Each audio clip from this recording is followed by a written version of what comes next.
There are a number of American artists whose work has become part of our shared cultural experience. These are the people who created images so indelible that they are immediately recognizable. People like Frederick Remington, Georgia O'Keeffe, Winslow Homer, Cassius Coolidge. You've never heard of Cassius Coolidge? That's odd because I'm almost certain you know his work. But then again, it is useless history.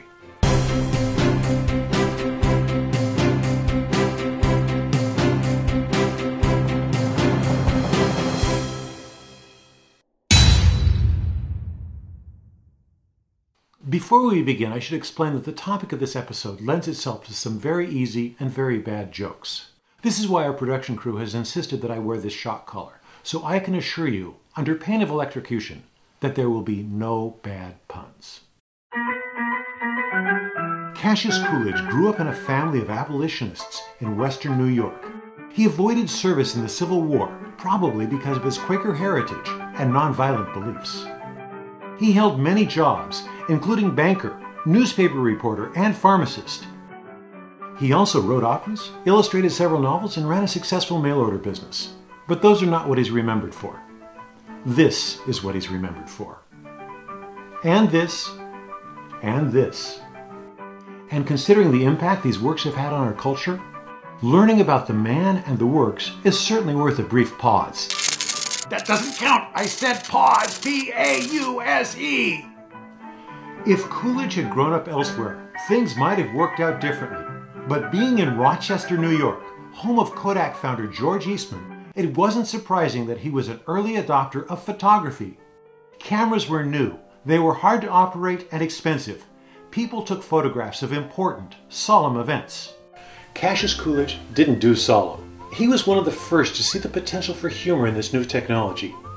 Even though the idea seems obvious to us today, he received a patent for his idea for creating handheld foregrounds, like this one, which enabled me to make an ass of myself. What, you're going to just let that one slide? Coolidge established a successful business selling novelty cutouts to photographers all across the country. But the business apparently was never quite enough because he always seemed to be trying something new. He created ads and illustrated a number of books, including a children's science fiction story. Don't worry, the elephant's going to be okay. On several occasions, he drew and sold packs of novelty cards, like this series illustrating the stages of a marriage. And while they are somewhat humorous, the attitude depicted toward women and relationships may help explain why Mr. Coolidge was a confirmed bachelor. By 1893, Coolidge was famous enough that the New York Sun ran a glowing description of his new work. Mr. Coolidge's poker party is composed of 3 fine St. Bernards. The dogs are life-sized and cleverly painted after the human fashion. Mr. Coolidge may have the satisfaction of knowing that he has very cleverly expressed the humor of the situation.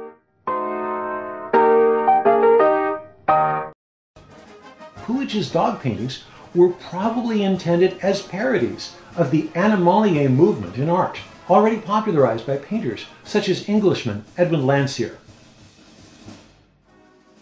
But apart from a few silly people, no one paid much attention. One group that did pay attention was the Brown and Bigelow Printing Company. Coolidge was just short of 60 years old in 1904 when he signed a contract to create a series of calendar illustrations featuring gaming dogs. Brown and Bigelow is still in business today and specializes in printing calendars which can be customized for individual businesses to give away. The chances are good that you've owned more than one Brown and Bigelow calendar. Coolidge's Dogs Playing Poker series was an immediate success, and he was soon hounded for more. Would you stop it? That kind of reaction, it's completely uncalled for. Although the most famous images are of poker games, Coolidge's dogs also shot pool and even suffered car troubles. The works were printed on tens of thousands of calendars, and this sudden popularity gave Coolidge a new leash on life. Coolidge continued to support himself through his mail-order business, which grew over time. Eventually, he had to hire several assistants, including Gertrude Kimmel, a 29-year-old art student.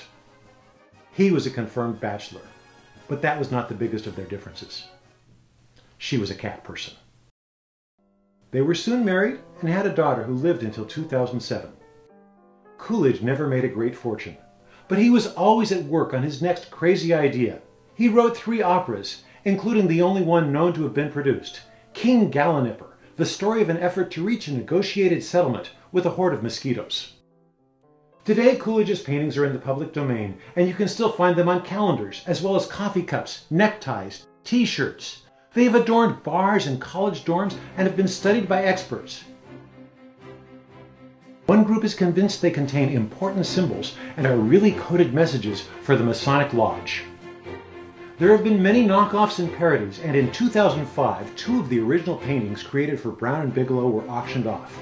The appraiser estimated they would sell for around $30,000. The final price? $600,000. Serious art scholars remain unimpressed. But the Coolidge paintings are part of our culture. The silly humor is part of our identity as a people.